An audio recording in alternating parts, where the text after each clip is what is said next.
Packerel, and let's begin with the top stories of this hour. Health condition of Dr. Govinda Caseys turns critical as his hunger strike reaches 25 days. Government not in a mood to concede to the demands of the protesting doctor. FD's settlement under risk of inundation following deviation of natural course of Saptakosi River by the Indian government. Locals demand diplomatic initiatives. North Korea apparently begins dismantling part of a key rocket launch site in the northwest, indicates Pyongyang complying with promise made to the US. And Nepal loses to England's local cricket club, sent cross by 19 runs in the second practice match last night.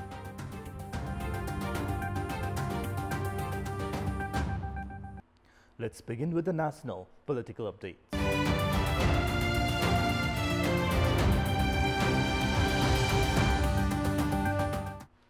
Dr. Govinda Caseys' health has further worsened as his fast on to death completed 25 days. Doctors have warned that anything can happen to Dr. Caseys at any time since he has not consumed any food for more than 3 weeks now and has been refusing to take the required health test as well. Dr. Caseys, who has been put on oxygen and saline at the 301 University Teaching Hospital, has been experiencing chest pain, dizziness and nausea among other complications. Doctors attending the senior orthopedician are worried as his blood pressure has plummeted in recent days and heartbeats have slowed down as well. Dr. Caseys' body is weakening by the day as all vital nutrients inside his body have exhausted in the past 25 days.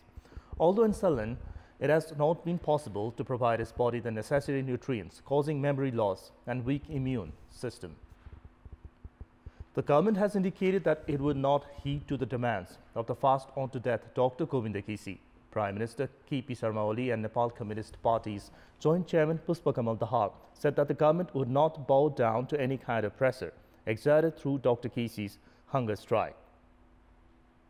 Addressing a function organized yesterday on the occasion of the 40th Memorial Day of Nepal Communist Party's founding General Secretary Pushpalal Shrestha, Oli and Dahal said that Nepali Congress has been trying to take advantage, reading on Dr. Caseys' demands. Saying that the government would not bow down to Dr. Caseys' demands, Prime Minister Oli challenged the protesting doctor to take the leadership of the Medical Education Commission if he wanted to reform the health sector.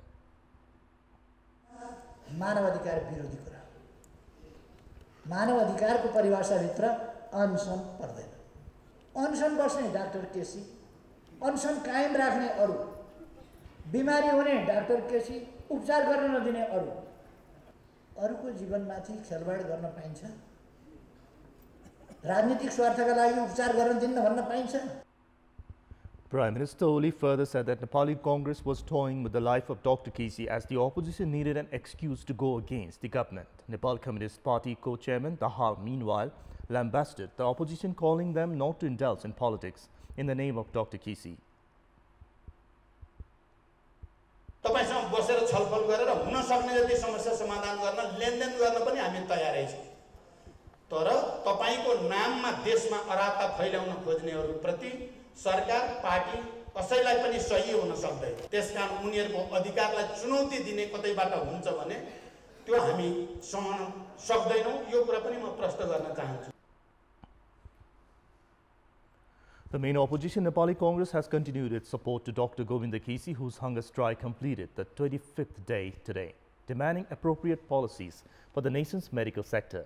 However, due to the lack of official discussions between the government and Dr. Caseys' faction, a common ground to address the demands has not been formed yet, putting at serious risk the life of the fast on to death senior orthopedician.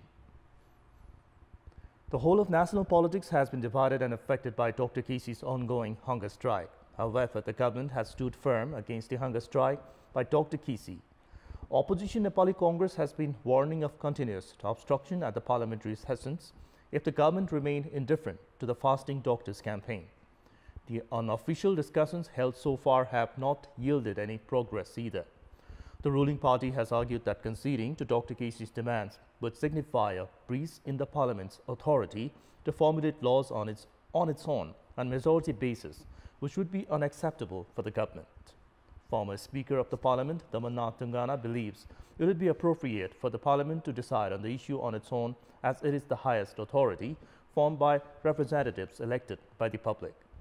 Tungana also opines that the practice of seeking reforms in policies by holding protest as wrong and one that shrinks the Parliament's role. Tungana takes it as an act that threatens the stability of national politics. Meanwhile, the committee formed by the government has not taken initiatives to address Dr. Govinda Caseys' demands, an issue that has gripped the entire nation and keenly watched by human rights bodies and international organizations. In the previous 3 meetings that were held between the committee and Dr. Caseys' representatives, the committee had pledged to hold another discussion once Dr. Caseys would be flown back to Kathmandu. However, the committee has not hinted at holding the next official meeting even after the doctor was forcefully flown to the capital. Former President Dr. Ram Baran Yadav, who visited the fasting doctor, has opined that initiatives are due on part of the government to reach an understanding. Following his previous rounds of hunger strikes, Dr. Govinda Caseys and the then Dioba-led government had struck an agreement which prohibited new medical colleges from opening in the capital for 10 years. The capital already boasts of 8 medical colleges which run MBBS program. The current Oli-led government scrapped the previous agreement and has registered a new medical education bill at the parliament, following which Dr. Caseys staged his 15th round of hunger strike, which will enter its 25th day today. Through his strike this time, Dr. Caseys has put forth demands to limit one university's affiliation to 5 colleges and a commitment from the government to establish medical colleges in Pasthar, Darildura and Udaipur, among others. Dr. Caseys' representatives have alleged the government of not wanting to entertain these demands. The government has been instead waiting for Dr. Caseys to withdraw his resistance.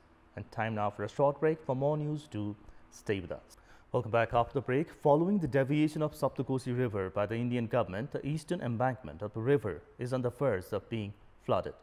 This has put a massive Nepalese area under risk of inundation. Locals have started demanding diplomatic initiatives to save Nepalese settlement. The Indian side has started deviating the natural course of Saptakosi River through a pilot channel project. Prior to this, the Kosi River used to flow from barrages at Saptaris, Vardaha and Sunsari's Haripur towards south, which inundated settlements in Indian state of Bihar. The Bihar government under Kosi project Birpur has spent some 2 billion Indian rupees for the pilot channel to divert the natural course of the river, resulting in the inundation of settlements on the Nepalese side. The scenario has put at risk some 150,000 people from Hanuman Nagar, Kankalini municipality and Tilati Koiladi rural municipality. A big amount of money is poured every year in improving and expanding the roads in Kathmandu. The Department of Roads and the local level spent over 3.5 billion rupees last year alone, but the condition of the roads in the capital is still in a sorry state. 970 million rupees have already been spent on the construction of the 12-kilometer long Tripurasor-Kalanki-Nag Tunga road section, which was started 3 years ago. But this road is muddy during the rainy season and covered with clouds of dust at other times. Same is the condition of the 12-kilometer long Tabehil Chorpati Sakhu road section. The construction of this road section was started 3 years ago, and 727 million rupees have already been spent in its construction so far, but the date of its completion is still not clear. The Department of Roads spent about 1.5 billion rupees last year in Kathmandu, while the Kathmandu metropolitan city spent over 400 million rupees. The Kathmandu Valley Development Authority has also spent over 900 million rupees within a year while expanding roads in the capital. Including the expenses of the Road Division Office and other government offices, the total amount spent on the construction and expansion of the roads of Kathmandu last year alone exceeds 3.5 billion rupees. Despite massive investment, most of Kathmandu's roads are still in pathetic condition. Yesterday, we had asked the locals of Kantipur and Palpa what should be done to encourage people towards health insurance. Let's take a look at what they had to say.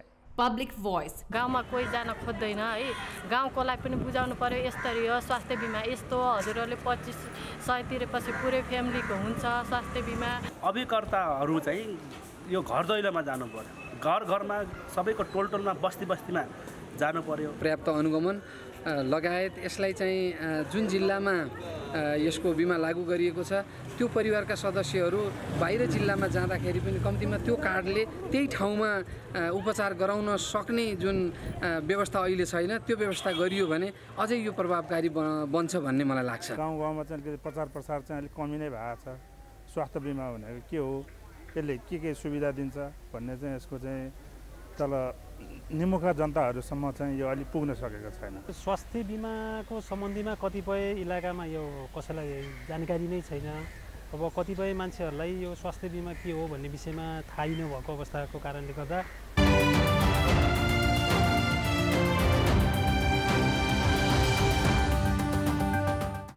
It is now time for our segment Public Pulse, where you text us with your opinion.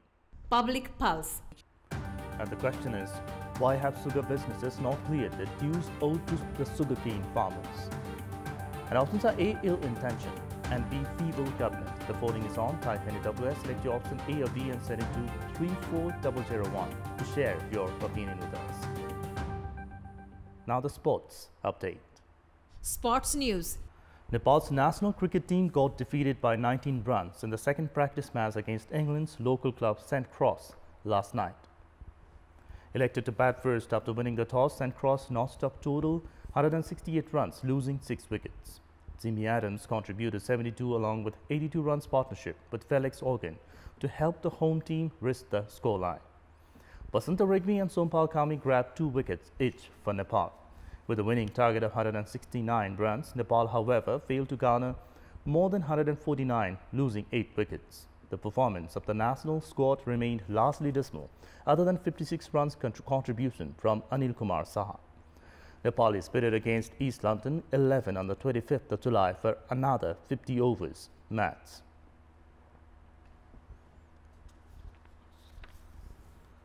We have heard about salaries received by world-renowned football players and bonus they are entitled from their football clubs. The amount of money the international footballers earn during close training sessions ahead of big tournaments is even more lucrative.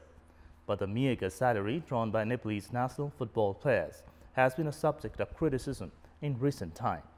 They are paid a monthly salary of only 15,000 rupees and 1,400 rupees daily allowance during the current training session for the upcoming Asian Games. The main source of income of football players is from club football. For them to make money, league tournaments have to be organized, but Nepal hasn't organized a league tournament for the last 3 years. The clubs therefore haven't signed any players into their teams. Given the scenario, the players are surviving on the 15,000 rupee salary given to them by the All Nepal Football Association. The Nepalese football team is currently preparing for 2 major tournaments. The Under-23 football team is preparing for the Asian Games, while the team will later prepare for the SAF Championship. Players of countries including Pakistan, Bangladesh and Bhutan are receiving daily allowance of $100, whereas the Nepalese players is close to training session preparing for the Asian Games have to satisfy with just $14 a day.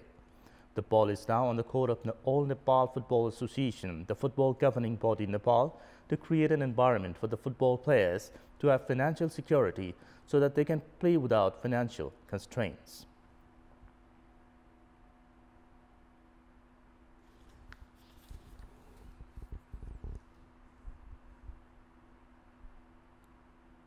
And before we wrap up, a reminder of the top stories. Health condition of Dr. Govinda Caseys turns critical as his hunger strike reaches 25 days.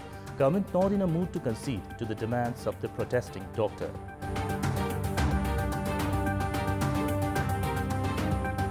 Nepalese settlement on the risk of inundation following deviation of natural course of Saptakosi River by the Indian government. Locals demand diplomatic initiatives. North Korea apparently begins dismantling part of a key rocket launch site in the northwest, indicates Pyongyang complying with promise made to the US.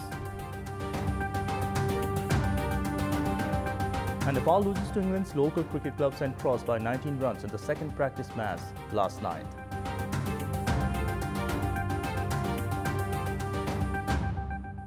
And that's all for this hour. Keep watching Kantipur TV SD for more news and entertainment. Have a good day.